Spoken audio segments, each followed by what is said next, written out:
Hi, everyone. Welcome to Cozy Corner Chronicles. I'm Julia. Sadly, Liz won't be here with us today, but we do have a very special guest. So, will our special guest please introduce herself? Hi everyone, I'm June CL Tan. I am a writer, mostly of fantasy, and so far I have two young adult fantasies out called Jade, Fire, Gold, and Darker by Four, and I'm so happy to be here today. Yay. I'm really excited to have you here. Like I said in my email to you, I devoured both of those books in Thank like you. one sitting. I think they're so entertaining. So, I was like, I'm there. One Tell sitting, wow. I love reading books just start to finish. So if a book has my attention, like it has my attention. So your books definitely did that for me. So I was super excited when you said yes to an interview. Yay! But besides your books and stuff, tell me more about yourself. Like, what do you like to do? Anything fun in your free time? What free time? True. Well, apart from writing, which I hate and love at the same time because it's difficult, but the process is really fulfilling. I like to watch things like anime, C-dramas, Netflix, TV shows, like in general. I guess because I came from a film background, so I really like, visuals and stuff, and I often feel inspired. Like for some people who write, some authors, they plot things out and, beat by beat and so on. For me, oddly enough, or maybe not so oddly, because maybe some people can relate. I tend to see things like a movie or like a TV series. Like Darker by Four was envisioned like an anime in my head. So, I read like, that about that. yeah. So, like, the opening scene when the prologue, the fight scenes, the interactions and stuff like that, I kind of see the image and then I have to translate it to words, which is like the painful but also fun part. So I guess what I like to do is related to writing in a way, even though I've always liked to watch, TV and all that, but Yeah. never thought that I could use it for writing until later. That's what I Yeah. was gonna say is I feel like your books read very much like a movie. So I mean you I'm hit it glad. like right on. Yeah, I was like, you hit it right on the head with the But hammers. yeah, other things I like to do. Honestly, I like to do nothing. I know it sounds so weird, considering now, everyone's living in such a like a hustle and bustle way and, everyone has like five side hustles and so on. But I feel like more and more I just want to sit and do nothing and just stare into space or stare at some trees or go to a cafe if I have time with a book and just be in the moment because in this world I feel we're always like, what's next, what's next, what's next? And we're not like, let me enjoy the moment. Let me just calm down. I think that's why, a lot of us feel very anxious, Yeah, agreed. and so on. And I'm trying to train myself to just take it one step at a time and just to keep myself mentally healthy. Yeah. So doing nothing is fun. I was gonna say I'm with you like that. I was just telling my coworkers the other day. I was like, I feel like every weekend if I have something, I get really stressed out. So sometimes just Yes. being able to like lay in bed and Yeah. read a book or just And go to a rest. cafe like you yes, like Yeah. Rest. it's very refreshing. So Yeah. I agree with that. I did read that Darker by Four you based off of Jujutsu Kaisen and Bleach and all those things. So I was gonna talk anime with you. Have you been Sure. watching any recent animes or what have you been watching recently? So the weirdest thing is like I started writing Darker by Four because I was inspired by the Ten Kings of Hell in Chinese Mm-hmm. underworld mythology and also by a cultural theme park in Singapore where I grew up called Hu Bao Bieshu or Hopa Villa. People who have used Tiger Balm. Basically that used to be called Tiger Balm Gardens because Yeah. the creators of Tiger Balm built that cultural theme park in Singapore. They were from like Singapore/Malaysia. And it's kind of like a weirdly scary place if you're a child because it shows you like the different levels of hell and the punishments like Yeah. dismemberment and stuff. Yeah. So when I was starting to write that, I was like, oh, hmm, this feels kind of like an anime too. Like everything I've watched through the years sort of like infused in it. And I actually hadn't watched Jujutsu Kaisen when I started drafting it because I think Ooh. the first season came out in, I want to say 2020 or Yeah, like it was 2021, recent. something like that. And the very first skeletal, terrible draft was already done. And I was like, oh, I see some connection, I Yeah. see some inspiration and so on. And speaking of like recent enemies, Demon Slayer. Yes. Did you watch the movie? Yes, I want to go again. I mean, I've seen it three times. Yeah. and I want to watch it again. I kind of wanted to watch it in 4D, but I feel like I would throw up. I At the Infinity Castle, I yeah. saw like clips of people in it and they're moving. I'm like, no, it's like a roller coaster. No, I can't do that. I saw Yeah. TikToks on the 4D stuff too, and I was like, I feel like that would be overstimulated because like Yeah, it's already visually exactly. so good, but Yes, like when they're yes, like yes. jostling and spraying water at you, Uh-huh. it's like, Uh-huh. have you ever seen a 4D movie before? No, but I think like I went to I don't remember which theme park. Maybe it was Universal Studios. Yes. They have that Yes. thing. Yeah. Maybe it was a Jurassic Park, right? I don't know, but it was rocking and, spraying things at you and all that. Yeah. Yeah, I was gonna say that's probably a little more intimidating than because I think my first one was the Polar Express. So like when they did the hot chocolate, you could smell the hot chocolate. Oh, You that's know, like so nice. that's Yeah, doable. that's But like when you're nice. like jostling around, it's like Yeah, because like in Demon Slayer, like in the movie, like hopefully this is not a spoiler to your yeah, audience, but like, there are drops when they drop yes, down. I don't want to go through that. I 2D agree. is fine. Yeah, yeah. Yeah, I'm glad you were so watching Demon Slayer. so that Jujutsu Kaisen, of course. I just finished the most recent, I guess it's half a season or is it a season? I'm Yeah. not sure. It seems like a mid-season break. So I just finished that yesterday, actually. What else? Apothecary Oh Diaries. my I gosh, need to catch up yes. on season two. I really enjoy the dynamic for that and also the storytelling and like the themes and all that. Yeah. How about I you? agree. I Yeah. literally all the same ones. Currently, I actually just started Kuroko's basketball, and I was like, I wasn't really into sports anime very Yeah. much. So I was Yeah. like, you know what? Let me give this a try. And I can't stop watching. And I don't know what it is because all they're playing is basketball, but it's so entertaining. Have you have you watched Haiku? Yes, I did watch Haikyuu, and that's the reason I started watching Yeah. sports animes because I was like, oh, Yeah. this is kind of interesting. Yeah. The one I want to watch is it called Blue Lock? The The soccer soccer, one. it is Because so good. every time I see it, I'm like, is this magical No. soccer? Like, what's going on? They make it seem magical, right? Yes, yes. And it looks really intriguing. I do want to get more into shoujo? Yeah, Okay. enemies, like more romance stuff, just to Yes. see, because that never appealed to me so too much. But recently I've seen trailers for some that look pretty interesting. Yeah, I was gonna Yeah. say I recently watched A Sign of Affection, the one with the Uh-huh. girl who's deaf, and it's really, really cute. Like I also was the Oh, same. I used to only watch action anime, yeah. and then I was like, I'll just try, giving romance a try, and it's really good. So if you ever want to watch one, you should start with A Sign of Affection or something that's Okay. wholesome. Yeah, like my friends are telling me like they're better now. Like, Yeah. the female character is giving a little bit more agency and it's not, Yes. so misogynistic in a Yeah. way. Yeah. Because I feel like Fruits Basket is like a classic kind of like I anime that love, right? So I I love whenever Fruits I think Basket. of yes, same. So whenever I think of like anime and I'm like, okay, there's some romance to it, I'm like, I think about Fruits Basket, but my Yeah. heart still breaks a little every time I think about that. Yes, like I watched that. I was so sad, and I watched it again. I was still so sad. I've seen it like I think 3 times or Oh something. my I have this thing gosh. where I like to rewatch, like do a binge thing sometimes when I'm free.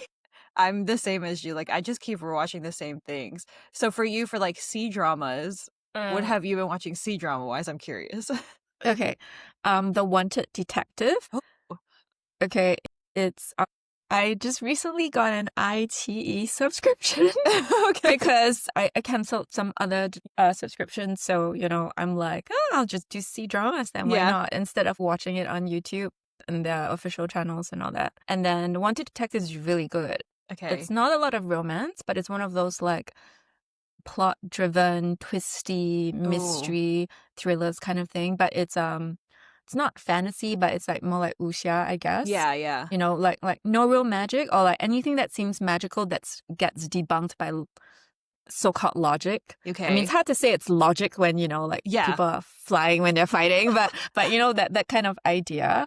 And I would highly recommend that for people who like plots.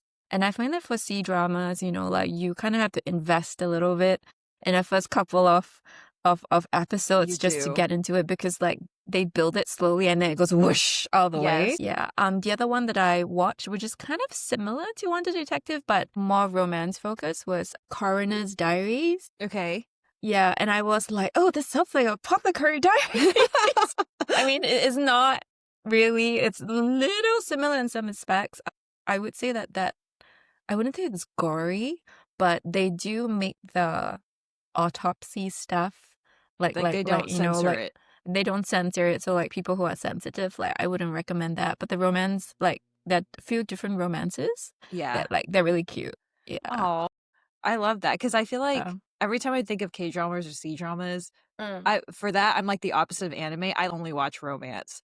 And so I'm like, "Okay, in C-dramas, K-dramas, only romance." And then for Yeah. animes, it's like only action. So I'm trying to Yeah. get into other things that aren't romance for C-dramas and K-dramas, so I That's will definitely interesting. watch those. Have you watched Alchemy of Souls? I have Because I feel like not, you should because but it's that's kind of K-drama, right? yeah, but it's kind of like a C drama and a K drama. Like even like some of my Korean American friends were like, you should watch that. That's kind of like a C drama but Korean. Yeah? So it's I think it's a good bit of romance, humor, and also the kind of humor that you find in K dramas Yeah. because the humor in C dramas is like different. Yeah. And also like fantasy stuff. So that's Okay. really good. Okay, And then have I'm you gonna watched watch. My Demon? I have seen My Demon, but I am a Yeah. big I'm gonna say like, I am so bad at pronunciation, but Song Kang, I think is his name in real life. I'm a big fan of him, so I was like, "I have to watch it." And the main girl too, love her Mm-hmm. work, so Mm-hmm. honestly, that's what I like about K-dramas, honestly, compared to C-dramas is that with C-dramas, like you said, you have to invest because there's, like, 30 episodes, but Yeah. with K-dramas, it's, like, 16, so when I see Yeah. 16, I'm like, "Okay, that's a little more doable," but when I watch a C-drama, I know I'm gonna have to, like, Yeah. really, really invest. Especially like fantasy and historical C dramas, it's like you have like Way more 50 than that. Yeah, people. Like exactly. the cast is so big. So I remember when I was like when Jade Fire Gold, which is my Chinese fantasy that is like, you know, kind of wuxia, was Right. published, that some people were like, that's a big cast. And I'm like, not really. Because you get introduced to so many people at Yes. once. Because like that was the storytelling that I grew up with. So that's how like I told the stories. And I realized that, oh, like not everybody necessarily Is has the used to patience that. or is used to it. Yeah. Yeah, I agree, and I think because 'cause I'm also kinda grew up that way too, so I'm used to also Mm-hmm. having big casts of characters, but I think sometimes people Yeah. forget that your side characters sometimes can make your story even better, because sometimes I Exactly. fall in love with side characters more than Yeah. I fall in love with the Same. main character, so Same. Same. Like speaking of side characters, when I write, I feel like my side characters, I try to treat my side characters as main characters in their own stories that we might yes. not get to read, but they have to have purpose. I think it's because when you're watching C dramas or K dramas and all that, you realize that a lot of the side characters are pretty fleshed out. You know, they have Yes. an arc. And that kind of, like you said, you know, builds into the story and makes it so much richer and more interesting. Yeah. I agree. So, with all the Mhm. film stuff, what is Mhm. your favorite wuxia movie? Do you have one, or do you have, like, an No. actor that you like? It's really hard to choose. Every time someone's like, "What's your favorite?" I'm like, "I'm greedy. I like a lot of Yeah. things." I do like the classic Jin Yong adaptations, Yeah. Return of the Condor Heroes and all that for wuxia, but I also like heavily political stuff like Nirvana and Fire, which is pretty old Mhm. and pretty hard to get through because I feel like the language that they use, because I think that was like what, more than 10 years ago or 10 years ago, like the kind of language they use in historical C dramas, it's kind of, I wouldn't say Shakespearean equivalent, but it's a different Right. kind of language. Whereas Right. now, when we have more like romance focused C dramas, like Love Between Fairy and Devil, which I love, you know, like it's, yeah, it's Dylan a little bit Wong. more, yeah, it's a little bit more accessible.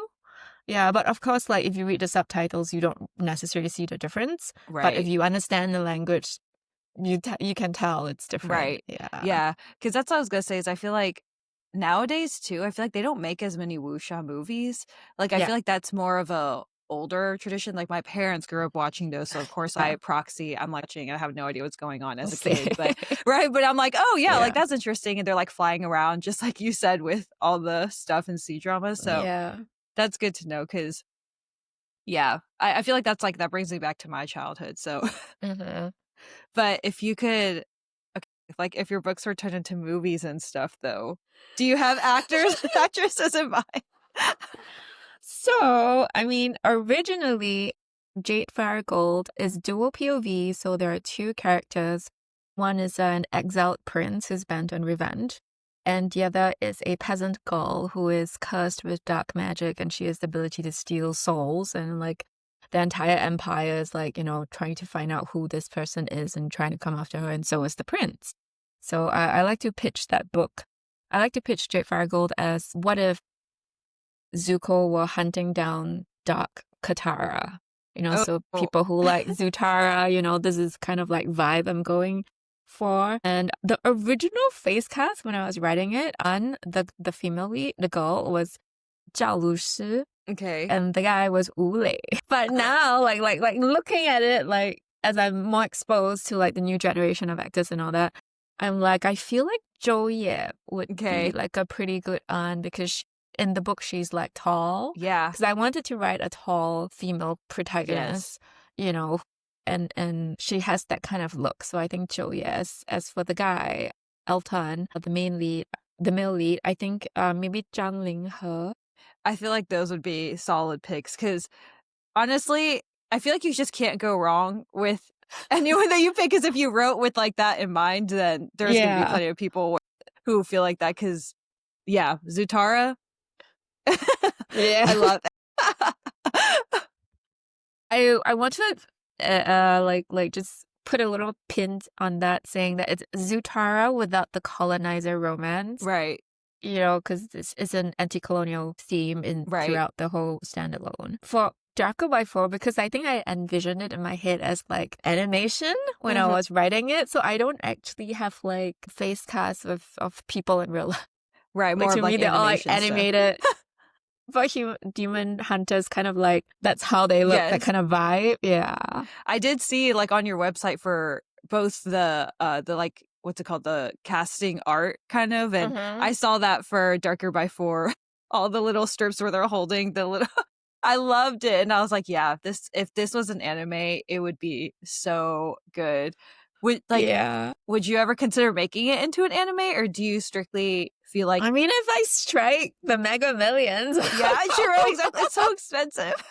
it's so expensive, and studios are less because like it's an all Asian cast, Right. So like I think K-pop Demon Hunters definitely like broke down some doors, but you know how the industry is like they take time to catch up, and they may be like, oh, we have this one hit, do we want something else, That's or true. we'll just focus on this IP and that's it.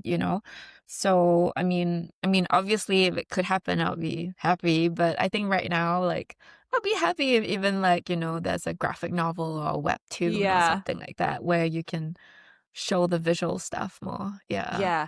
Did you come up with the for the cast pictures or did someone create that for you? as in the character art. Yeah, like the art. Yeah, so I commissioned like an That's artist, awesome. Ashley Perez. She is amazing. I was just like, doing the whole like looking on Instagram and stuff like that, hashtags, and then I was like, oh, she's great, and she's blown out since like I've heard her. She's like amazing. Yeah, and I think when I was commissioning it, it was just after the Barbie Heimer summer.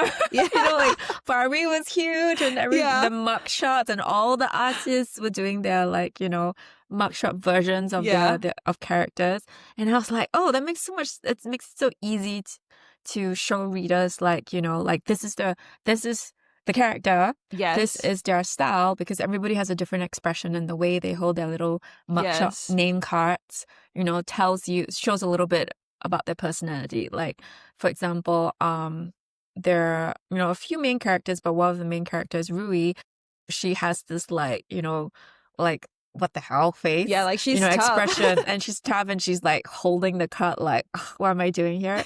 And then you have Zizi, who's like like a little goofy, like eccentric and Yeah. strange, and he's wearing his pajamas and all that with a little grin. So I think like that was a good idea to show readers, like give them the vibes even Yes. before they pick up the book. So yeah. Yeah, I loved it. Oh my gosh, is that a cat? Yes, he woke I up. love cats. So How cute. many cats do you have? Only one. I'm gonna pick him up. let him out. Do you want to come up? Sorry. Oh Sorry my to goodness. sorry to everyone who can see it. Oh, that's okay. Oh my goodness, the cat. I hear. I'm gonna get him to say My gosh, hi.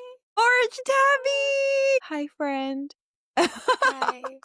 Oh my Hi. gosh. Guy or girl? Guy. He's He is cute. so precious. He's like, he's big. He is big. Yeah. He is so cute. See, now he's content being in your arms. He just wanted to Yeah. be held. We are looking, so everyone who can't see us, we're looking at a big, uh, medium hair, orange cat with Oh green my gosh. eyes, He is and so who, precious. And he's not like trying to get out of your arms, which is so rare. yeah, he just woke up from his nap, so he's Oh, like, time to bother you. And you know, like cats and pets in general, when you're doing something and ignoring them, they're like, no, I yeah, want they're your like, I want attention. attention now. Especially Yeah. cats. Cats are sassy. I used to have two, and I'm like, they're Oh, so sassy, they but we are. love them. Yeah, I call him my writing companion because Oh, sometimes, like, if I stay up late, if I write at night where it's like quieter, yeah. it's like no one, he'll jump out on my desk next to me and then sleep, and I'll be like, I forgive you for all the terrible things you have done because you're so cute. Have you Yeah. seen that trend where people are getting their cats their own little keyboard or laptop, and then the cats will like go to that instead of their keyboard that they're trying to write on? Have you seen that trend? No, Oh but my gosh, you maybe should I should try do it. that. You Yeah. should try it. Like someone will get like Yeah. literally a mini laptop and just put it in front of their cat, and their cat will just like sit on that instead of the keyboard, and like it works. Okay. Okay, I hope so, because yeah, now and then, he goes like puts a paw on my Yeah. keyboard and then like a bunch of like rubbish shows up on screen. Yeah. Yeah, he is so funny. I love that all cats are like the same but different. Yes. They're all the same, but I love it. Yeah.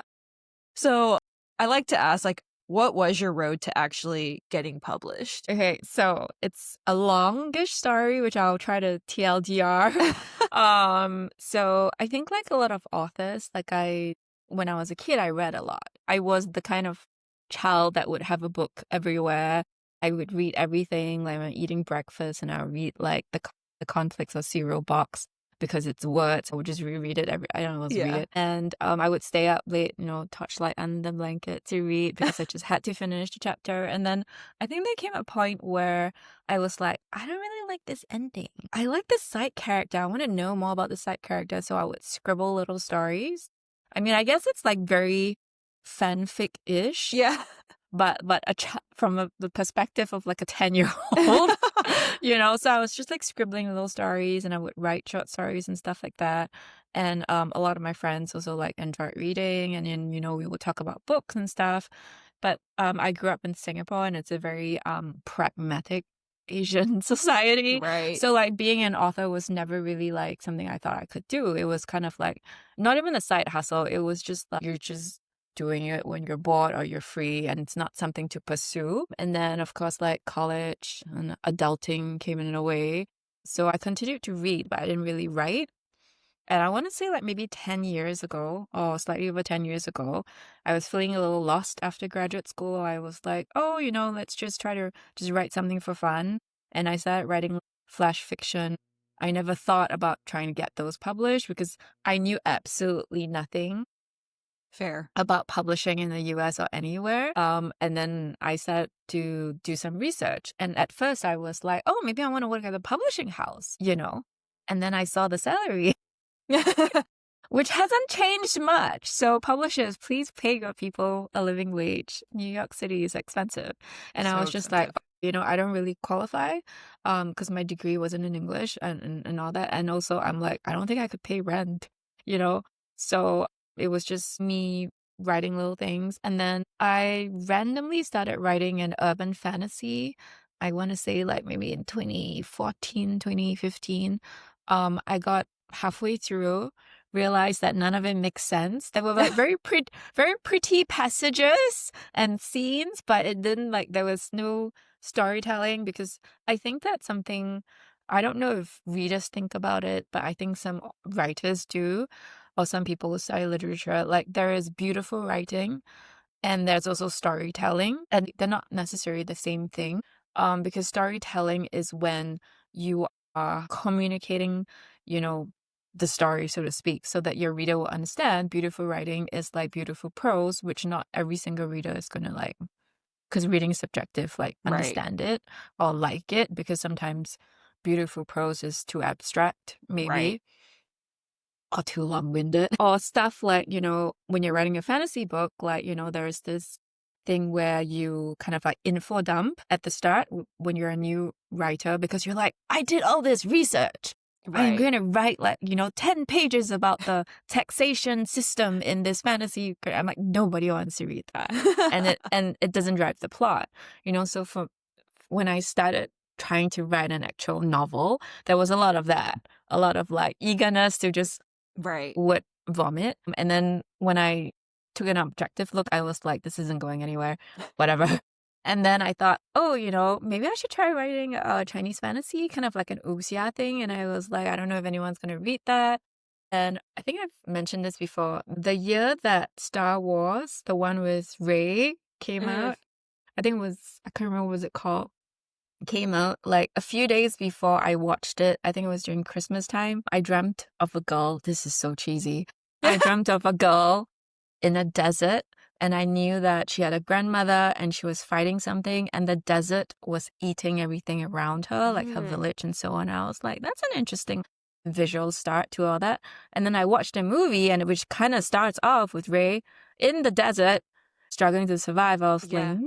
is this a sign? Yeah. So I started like, writing Jade Fire Gold. And through Googling, I realized that, oh, there are actually writing communities on Twitter back when Twitter, when it was Twitter still Twitter. wasn't, yeah, when Twitter had a very healthy writer, reader community and bookish community. And I started making some friends. I did some research.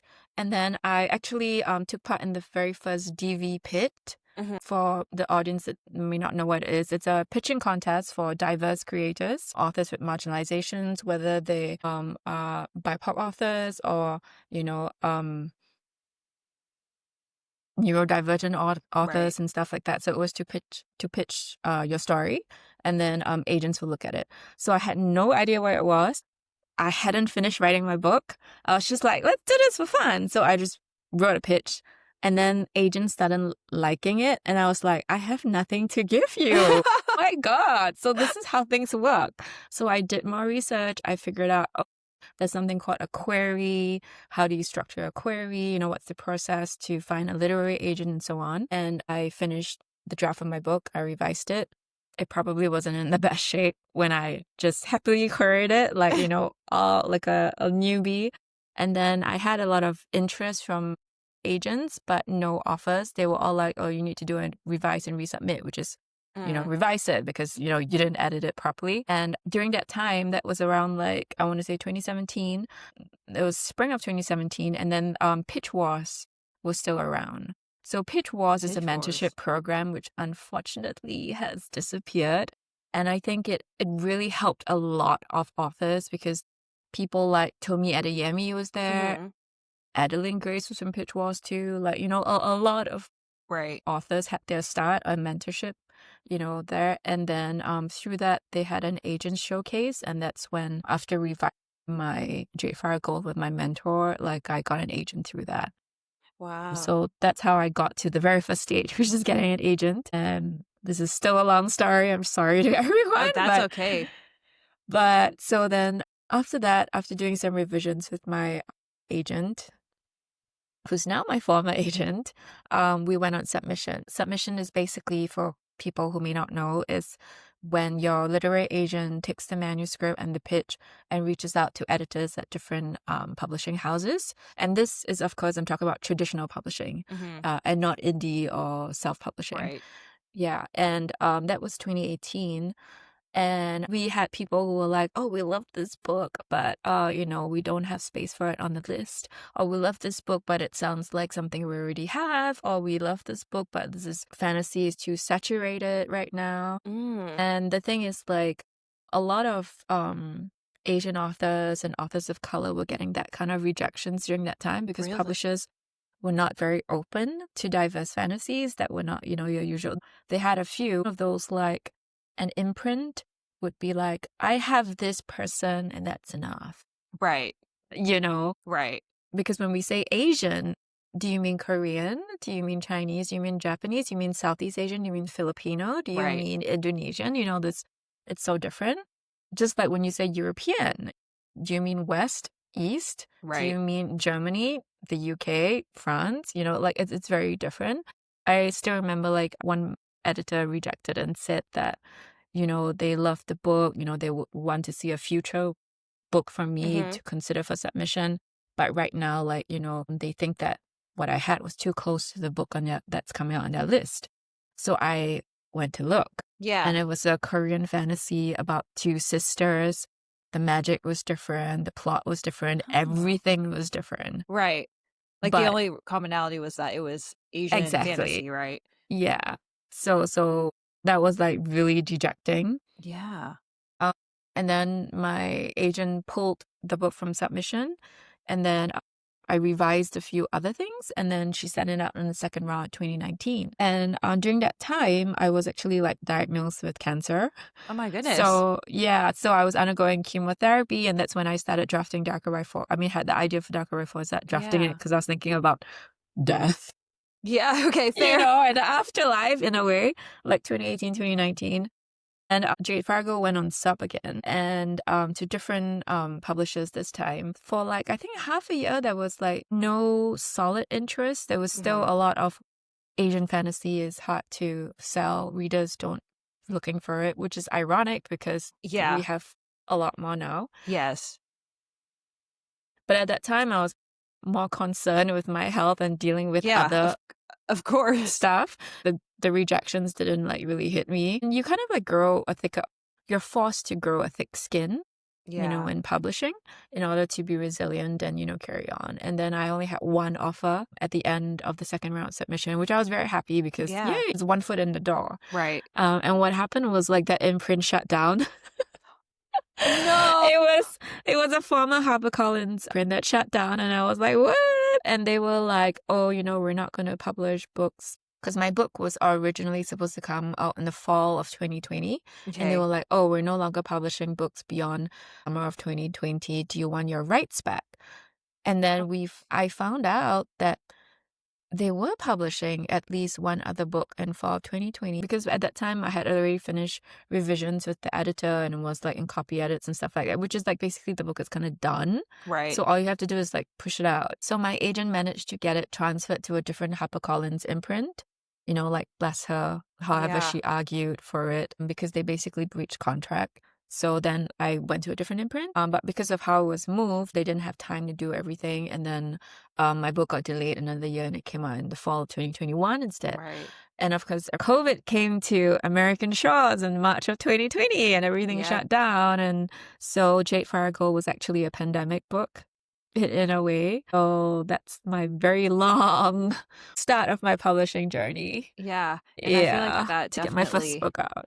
I was gonna say that. I feel like that's what I find is publishing, and when I've asked other people too, it just, like, takes so long, and sometimes, like you said, Exactly. you just need your foot in the door, but I'm so sorry that that was all happening to you, especially with the cancer, then trying to get published and trying to get an agent, you know, and all that stuff, so, Mhm. well, I'm assuming you're in remission and stuff, and Yeah. yay, well, congratulations, that's Thank awesome. you. Do you Thank you. feel like that kind of, like, changed things for you in terms of right, like, I know you said that you were thinking about, you know, death and all that stuff, but do you feel like that affected you, like, differently in other aspects of your life too after getting that diagnosis? Yes, for sure. Like, I think people who have survived like a big illness may relate. Like, you know, you're no longer the same person, unfortunately, because of what in my case chemotherapy does to your body. Right. Everything changes, what you can eat, how you digest food, how you Right. move, how strong you are, how much you can do, and even like mentally it also changed. I had a lot of side effects and some of them that I'm still feeling now, but Mhm. I mean what can you do, right? Like Yeah.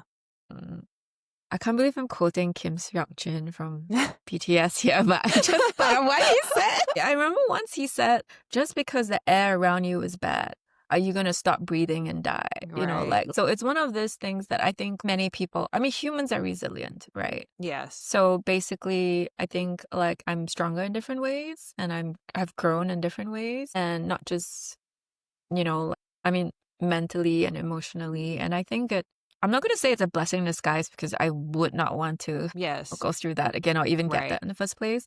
But I think because I was writing Darker by Four during my, treatment, and it was kind of like, what else do I have to lose? I'm just going to write exactly what I want to write Right. without thinking about the market, thinking about whether a publisher would want this, thinking about whether an agent would want this, because I looked for a new agent during that time too. Right. And interestingly, it ended up being the book that I feel like a lot of readers who have read like genuinely embraced and loved it, because maybe the passion just came through. Maybe, it's just the secret sauce just came through, because I think like you can write a great book in a very technical way, Yes. beat by beat, adding certain tropes and stuff like that. And then you can also write a book by instinct. And I think like Darker by Four was more of instinct and what I wanted to read and what I felt like writing and weird things that I added or whatever. It's kind of like, who can stop me? I am Yeah, the yeah, like, who author, cares? Like, who cares if nobody read this? I'm just gonna write it. Yeah. Mhm. Do you feel like because this book is published in America and stuff, do you feel like the world building is a little harder just because not everybody's familiar with like Chinese mythology or like the 10 circles of hell? Like that's different Yeah. than people who know the 7 levels of hell or something in America. Do you feel like that's harder for you to world build then? Yes and no.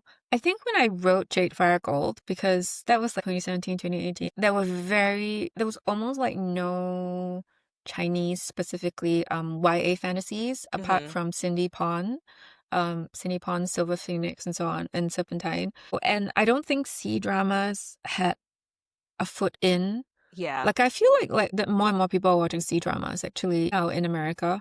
And I think people didn't really understand. So I feel like a lot of Jade Fire Gold like was written in a way that I wouldn't say it's through a Western lens, but I would say that it is written in a way that could be more widely understood, because sometimes you can write what you want, but you also kind of have to extend half a hand or a hand to Right. the reader to be like, okay, let me guide you along too. Because Right. you're trying to share something at the end of the day, right? So Jade Fargo was kind of written with a lot of the Western audience in mind. Like, are they going to understand this and all that? That's why I feel like if I were to rewrite it today, I would lean in even more on the wuxia stuff Yeah. and having all the strange names and the clans and the sects and all that. Like I kept it pretty simple Right. and basic. And for Darker by Fall, I think because I came to a place where I'm just like, F this. Yeah. They will understand. They will just Google it. Or if they don't understand, maybe the book is not for them. So I worried less about that. I mean, obviously, during edits and stuff like that, I focus on clarity and Hmm. getting the story understandable. But I didn't necessarily like wanted to over explain anything, Right. because I do think that this is so cheesy. I mean, but we're Nothing's all cheesy. human, and I feel like there's so many universal human traits that I think readers can relate to, even if the book might not be set in a world that they're familiar, or the character might not be of the same culture as them. Hmm.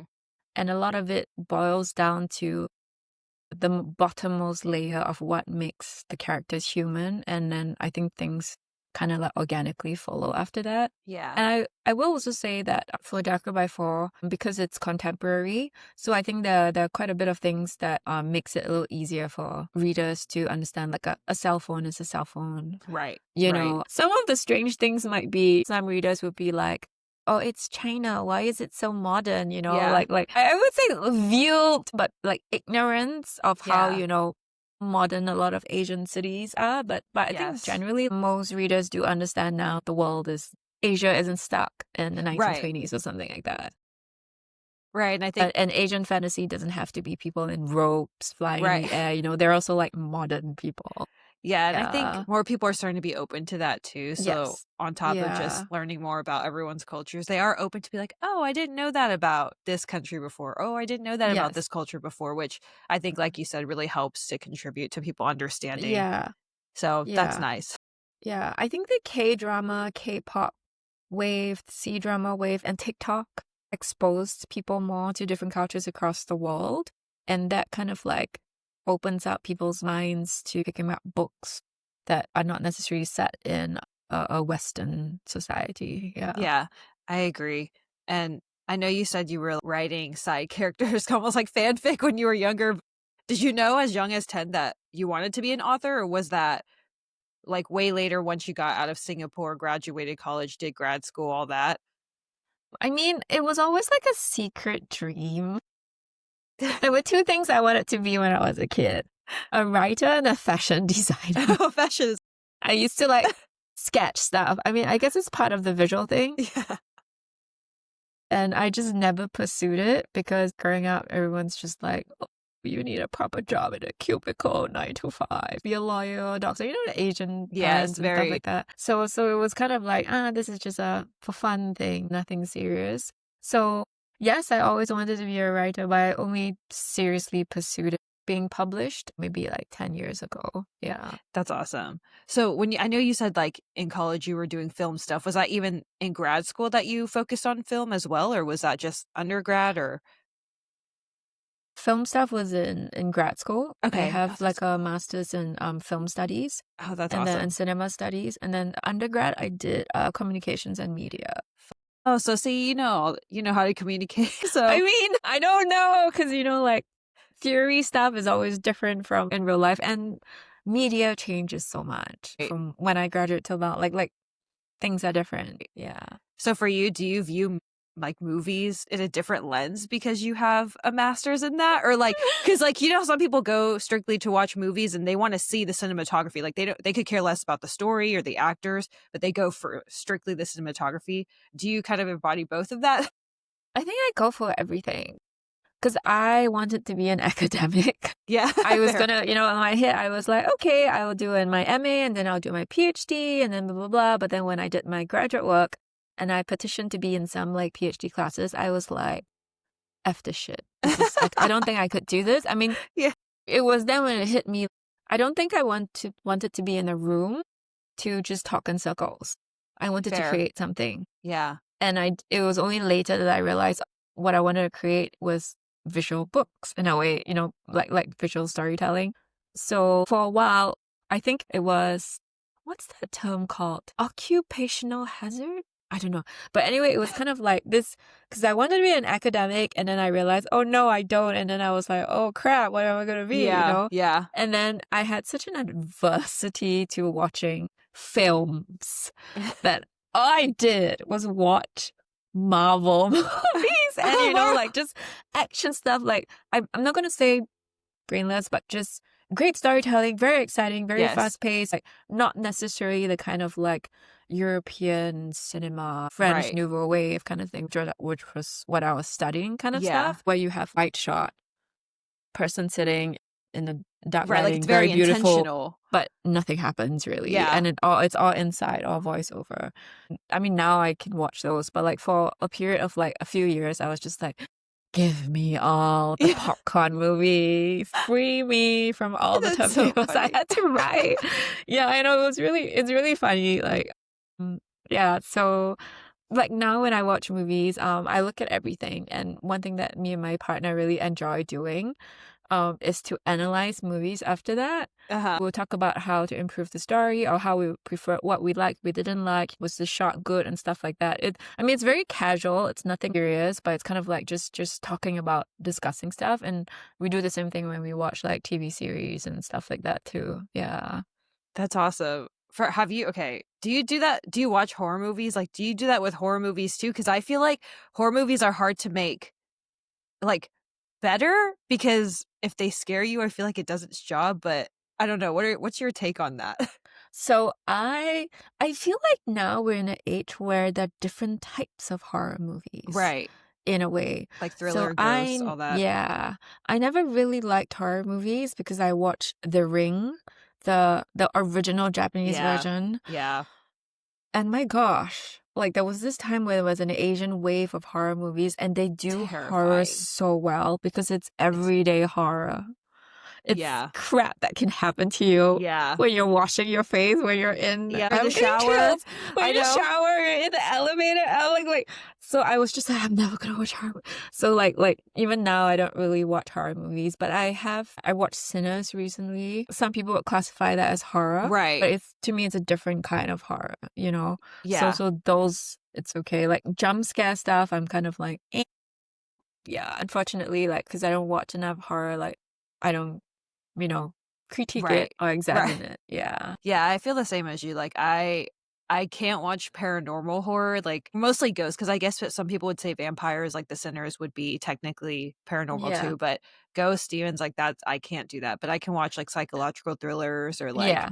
the others, Same. like zombies. I could do that. But Yeah. I'm the same as you, because I yeah, don't know. It's because an Asian thing because like growing up in Singapore and Southeast Asia, like we have so many haunted things because like yes, all the countries have been colonized. There's been wars and stuff. yep, Like the old school elementary school I went in, and they said there was ghosts everywhere. It was rumored to be a site of a massacre during the Japanese occupation. So basically in Southeast Asia, like everywhere you go, there's a ghost in a banana tree, a yeah, ghost in the da but so like, we're all about paranormal stuff. So when I watch that kind of like yeah. It both. feels I'm real. kind of Yeah, like, oh, this feels too real yeah, yeah. in that way. Yeah. I'm the same as you, same, like, especially because I think for people who listen to this and don't have never seen Asian horror movies, like, Yeah. Asian horror is a whole new level, like, Yeah. I can't even watch American horror, so I can't watch Asian horror, like, it Yeah. terrifies me, and I can't sleep, I have to have all the lights on, I can't even look myself in the mirror, like, so, Yeah. Like people who are listening to this and you like horror, like go find some yeah. highly rated Asian horror because like maybe you're not gonna swim anymore. Maybe you're not gonna be able to wash your face and stuff like that. That's like, Yes, no, I agree, yeah. like, for a while when I was watching, like, horror stuff, like, like, could not close my eyes in the shower, I was like, "I'm gonna have to find a way to wash my face and my hair with, like, my eyes wide open," like, Exactly. They just get you at the sim. they Yeah, it's like traumatizing. they do. So, do you currently have a favorite book? No, not just one. Fair. Okay, if I'm forced to choose, I would say The Little Prince, The which, Little Prince. yeah, which is not like a Classic. full-length novel, but I just feel like I love the illustrations in Yes. such a short time. It says so much and you can read into each line. So that's my favorite. But otherwise, generally, I do like fantasy books. I Yeah. love Gideon the Ninth, Six of Crows, Hunger Games, especially the prequels. Classic. I know a lot of people have like different feelings about the prequels, Yeah. but I really love the prequel books because I think Suzanne Collins does psychological stuff really well. She shows the psyche of her characters really well. Yes. I Yeah. agree. I So, am very excited for that to be made into a movie. Hey, yes. Mitch, I was Yes. very excited for, so I was like, "Okay, I'm ready." Yes. Yes. Yes. Yes. But do you also feel like writing has changed you personally and creatively, or just I think creatively? I think creatively it kind of like taught me to trust my gut and believe in myself. But obviously, I still second guess myself all the time. I'll third guess myself and I don't always believe in myself. But I think it's made me like trust my instincts a bit more, whether it Right. comes to if this scene should come after that, or whether this chapter shouldn't be written this way, or if I'm writing multi-POV, whose lens should I tell this whole chapter from?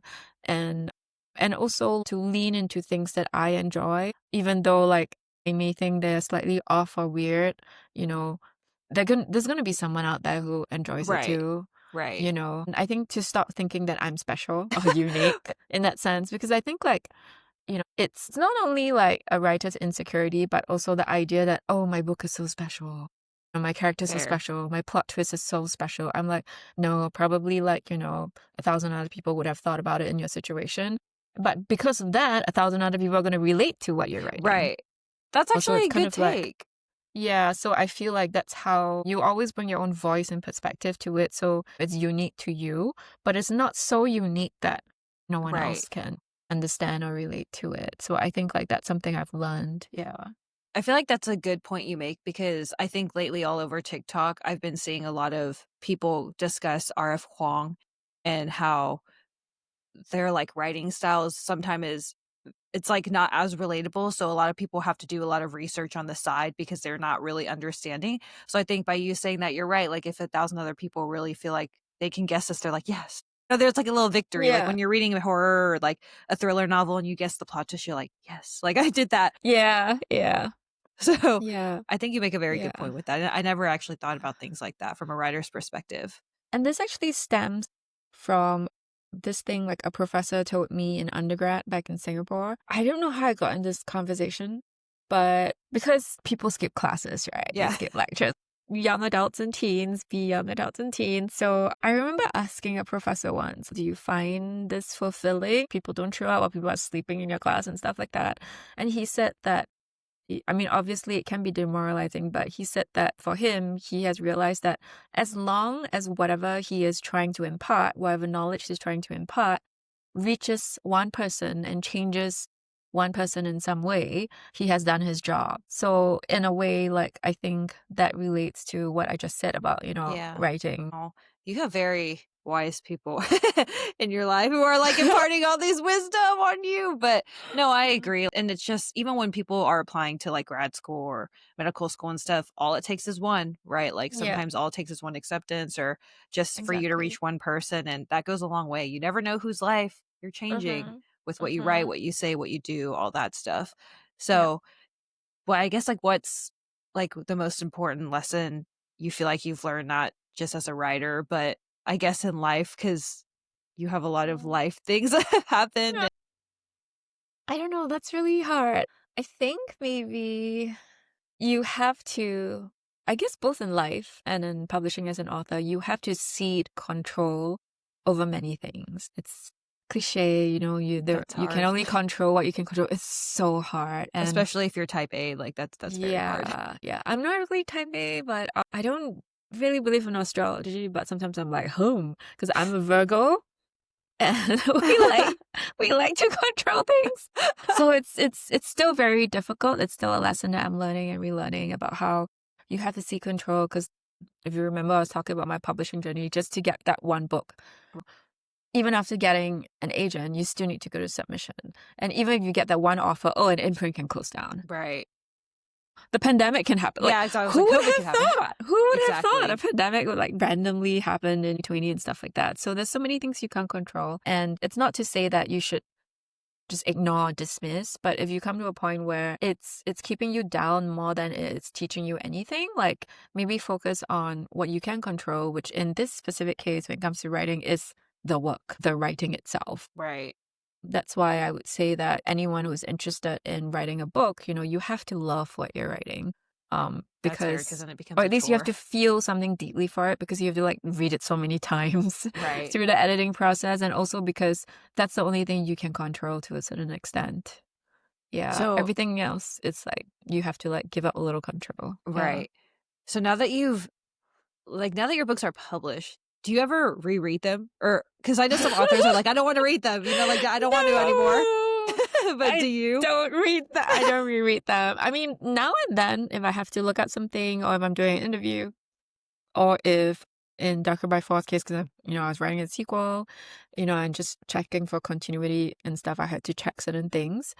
So like, it's okay. I can read it. Yeah. I can't listen to it. I can't listen to audiobooks of my book. I don't Oh, know why. The narrator starts to say something, I'm like, no, go away. Like, I could only like read them. interesting. This interesting thing that a lot of author friends have said, and I also felt that, we're like, oh, cringe, I'm not gonna read my old stuff. But then when you read it, you're like, hey, it's not that bad. Yeah. It's pretty good. Or like, oh, I did this. Or, oh, I remember when I was you have fonder memory. Yeah. Maybe it's a psychological thing, like, Yeah, maybe you it only remember the is. better thing, the good stuff. Right. Yeah. That's Yeah. funny. But I So, can't listen to audiobooks of my own writing. when your books become audiobooks, do you guys choose who, like, narrates that? Or how does that work, I actually? think it depends publisher to publisher. But in my case, and I think generally speaking, the publisher kind of like already has in mind a couple of names because Oh. sometimes it's based on availability or like fit, they think like the kind of their style of narration Yeah. might fit like a contemporary rom-com or like, an epic Ah, fantasy and stuff like that. So they give you a list of names and like links to listen to clips from them. And then you oh, can say your preference, but it doesn't mean that they're gonna pick them. yeah. Sometimes it's just to publishers saying you can choose, but actually Yeah, but no, no, you can't choose. Yeah, like just make you feel good that you sort of had a choice. So yeah, that's kind of generally how it works. Oh, Yeah. interesting. I didn't know that because honestly, audiobooks are like a new thing for me. I only have listened to a couple audiobooks, and that's just because of Yeah. long drives, but I Yeah. didn't realize that because I always thought I was like, "Oh, yeah, does the author choose that, or does the publisher? Or, Yeah. like, how does that work?" So, Mostly publisher. I think maybe unless, you're like Stephen King or something like yeah, that with a lot of clout. But even right, then, like maybe he doesn't choose, like, right. because, the publisher might have something else in mind. Yeah. Speaking of Stephen King, have Mhm. you seen his new movie, The Long Walk? No, I'm thinking of watching it though. It's actually Yeah. pretty good. I was gonna say, Okay. even though once again it's classified as horror because he is a Yeah. horror king, Yeah. um, it actually it was more emotional than anything. Like, I felt Oh, like okay. my heartstrings were tugged, and I wasn't expecting that going into a Stephen King movie. Okay. Yeah. There's a lot I feel Okay. like I'm too chronically on TikTok. Like, TikTok also had the same feelings as I did, so good to know that Uh-huh. I wasn't the only one who felt that way about it. Okay, I'm So, writing it down, yeah, making sure that if I you do watch it, I'm watch it. curious to see if you hate it, you love it, you're indifferent. Like, I saw the trailer, which was like pretty long trailer, and I thought like yes. this is really interesting, but then I realized, oh, it's horror. I'm like, I don't know how I feel. The other horror show I wanted to watch was Weapons. Oh, I wanted to watch that too, but I was Yeah, too scared but to. I'm like, am I gonna feel freaked out? Like, I don't Yeah, know. Yeah. because I So guess it's true. Because I feel like with Stephen King, it was also always advertised as a horror. Like, they do that thing where they sent people into the thing with like a heart rate monitor, and they like really, tested, I yeah, didn't they know like tested when their that. heart rate spiked. Oh So my it's gosh. trying to psych you up for it to be like a true horror where things are gonna, but Yeah. it's really not. And then did you see the I think they made one movie theater. They made them go on treadmills and walk the 3 mile per Yes. hour throughout the thing. And I was like, Yes. you know what? Yeah. I need to do that. But for a movie that is just about basically men walking or boys walking, Yeah. like, it is really, really good. Like, I don't know. I was Okay. really shocked. I thought I was going to be like bored, but I actually was Okay. not bored. So Okay. I was I'll watch it. surprised. Yeah. I'll watch I'm it and let curious to you see know your take. then. If you watch Yeah. Weapons, maybe I'll watch Weapons too. But If I do watch Weapons, I'll tell you the level of horror. yeah, yeah, one of us is going to be the scapegoat first. But I guess, like, do you have any advice? I know you've spelt a lot of wisdom already, but do you have any advice for people who are just starting out to be authors or are thinking about taking that first step to becoming an author at all? If we're talking about traditional publishing, which is what, I know more of, I would say that a few things. One, which I mentioned earlier, which write what you love and want to read because someone out there is gonna want to read it and love it too. And it's actually pretty hard to write to market in traditional publishing. Writing Hmm. to market means you're looking at a trend and like the romantasy trend or the Right. dystopian trend and thinking, oh, okay, fine, I'm gonna write a dystopian book after this. Can, of course. I'm not going to discourage anybody. But if you're writing only because you think, these are the books that are trending now, you have to be aware that publishing takes really long. So when you sell a book in traditional publishing, it takes up to 2 years Wow. for the book to actually be on the shelf. They make fresh your book, which is like, shorten the time, but it really depends on the state of the book. Or maybe if the book has been self-published before and really well edited, maybe it's only a year, but generally speaking, 2 years. So you don't know what's going to happen in the market 2 years' time. Right. Maybe there's a pandemic. Maybe there's a world war. Maybe everyone's really happy and they want to read like cozy fantasies instead. Like it's so different. Right. So it comes back to like you have to kind of believe and love what you're writing because I think it also shows in the book. And so don't feel too tied to trends, even though I think it's worthwhile because as an author, you're not just creative, you are also a business person.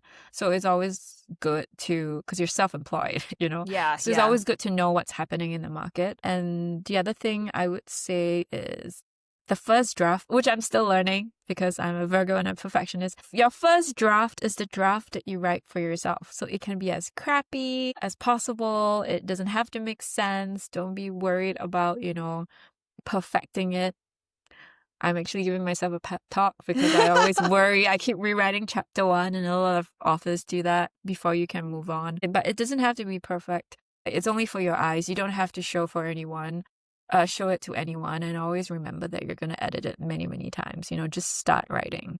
Right. I And love that. when you edit that, you can start to think about, will a reader understand the scene Yeah. and so on. Then you bring in, other eyes and so on. But the first draft is for you. I love that. So you have to do Yeah. things for yourself. So Yeah. I love that advice. Are you more of a tea or coffee person or neither? That's an option too, I guess. Both. Like, Both. unfortunately, like, I'm just run on caffeine. Like, I have a Fair. coffee a day, at least one coffee and at least one tea. And I love bubble tea. And Yes. sometimes, yeah, like I have gotten myself down to only one cup of coffee, or on some days, maybe more tea, but no coffee. Yeah. So it's kind of balancing out. But I love both, which is very unfortunate because I feel like if I only love tea, then, it'll be better for my health. But like, I just Is love there caffeine. is there a certain type of tea you like better than others? Let me think. I like hojicha. Ah, hojicha is good. Chrysanthemum is nice, after a Calming. meal, very Chinese. Pu'er, not bad. I actually don't really like jasmine green tea that much. I know that that's kind Really? of like the gateway for many people, Yeah. but I've found that I'm not sponsored, but Tea's jasmine tea is awesome. It's like really fragrant and good because I feel like a lot of jasmine teas, sometimes the scent is Yes. off or sometimes it's a Yes. bit bitter. I don't like it, but they do it perfectly. So I think it depends. It's just finding all that. As for the more like Western teas, I really love Earl Grey. Yeah, I Yeah, think Earl Grey is a Earl I feel like Grey. Earl Grey is very like nostalgic of like Asian teas because I feel like a lot of Asian people who choose a Western tea will choose Earl Grey because I'm the same. Like I there's think a it's the place near me that has fragrance. yes, it is the fragrance because Yes, there's a yes. place near me that sells Earl Grey matcha and I didn't know how that was gonna be. So I went and I tried it and I was like, Yeah. it's actually kind of good. So Yeah.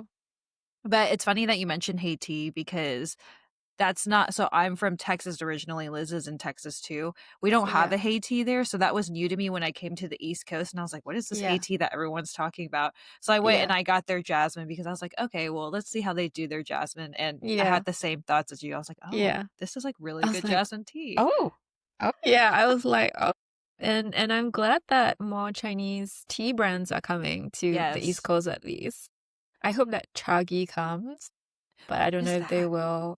Chagi is another brand. I mean, all these I've tried in Singapore. It's Yeah. it's kind of like it's less Haiti but more, what's that called? Chicha, which Okay, I think is okay. Taiwanese. Yeah, Yeah. more that kind, more less of the little like, cheese foam kind of thing and more of the Yeah. traditional kind of Right. thing. Yeah, it's pretty good. Yeah. How long have you been in New York for? Has it been a while? Ooh, yeah, like many years. I mean, I Gotcha. have been in the US for like over 10 years. So Mhm. in New York, I think 7 or 8 years I feel like New now. York Yeah. has, like, a lot of abundance of really good Yeah. bubble tea and the options, Yeah. whereas, Yeah. like, when I was in the Midwest, I was like, "Oh, like, I I don't lived in know." Chicago for a while Ah, and it doesn't hit the I know, I was gonna say, but yeah. you are you more of a city person then since Chicago's kind of like city too? Yeah, I'm definitely a city person. And I put all of that in, Darko by Far because I grew up in Singapore and Singapore is just a Yeah, exactly. city state, like there's no the little pockets of Yeah. like more suburban kind of thing, but everything's like a high rise. And I remember when I lived in Southern California for a while, like very long ago, I was like, oh my God, why are the buildings like not more than like 2, 3 stories? This is so weird. And oh my God, I can see the sky. It was kind of like really a culture shock. I really Yeah. enjoyed it, but it felt weird. Yeah, no, I agree. So, being someone from Singapore, what's your Yeah. take on Crazy Rich Asians? Like, how accurate is Crazy Rich Asians? Because I have not been to Singapore. Like, I've been all over China because, like, my dad's Yeah. Taiwanese and my mom's from Yeah. Shanghai, but I have not Yeah. been to Singapore. So I want to know. I would say like it's pretty the book probably is a little bit more Yeah, accurate in the sense when you're talking about like the really, 1% wealthy right. rich Asian kind of stuff and also the class differences and stuff like that. I would say like the movie for me, like a lot of Singaporeans do feel like it was very Chinese centric because Singapore Yeah, is more multicultural right. actually. and like the depiction of other ethnicities were kind of a little too pushed back, a little too Okay. like peripheral to show the real Singapore. But if the focus is on the crazy Right. rich Chinese Right. agent, yeah, yeah, Well, now I know because I was like watching it and I was like, yeah. huh, is this really what But Singapore's like? I mean, not all of Singapore, obviously. But I will say that some scenes, I don't remember what scenes because I watched it so long ago, but people like dressed up in many Yes. layers. I'm like, Yes.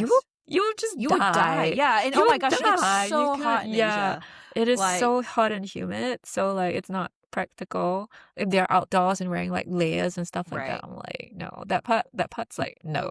Yeah. No, that's good because that's what I Yeah. thought too when I was watching. I was like, dang.